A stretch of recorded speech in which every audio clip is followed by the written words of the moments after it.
కృష్ణుడు 16,000 మందిని పెళ్లి చేసుకున్నాడు కదా, నేను కూడా చేసుకోవచ్చా? క్వశ్చన్ బాగుంది కదా, డిస్కస్ చేద్దాం, వచ్చేయండి. ఒకసారి నరకాసురుడు అనే ఒక రాక్షసుడు 16,000 మంది రాజకుమార్తెలను, గోపికల్ని కాదు రాజకుమార్తెలను ఎత్తుకొచ్చి తన రాజ్యంలో బంధించాడు.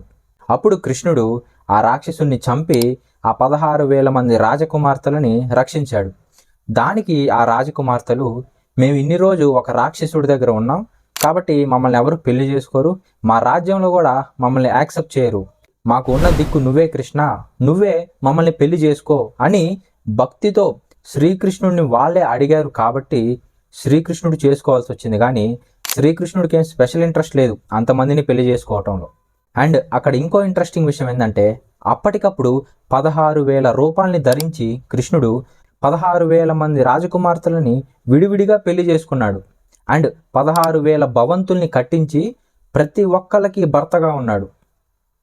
అది లీల. మనం ఏ క్యారెక్టర్ని పూర్తిగా తెలుసుకొని అర్థం చేసుకుంటే భగవతత్వం తెలిసిద్దో అదే క్యారెక్టర్ని మిస్అండర్స్టాండ్ చేసుకుంటున్నాం. అది విషయం. నమశంకరాయ.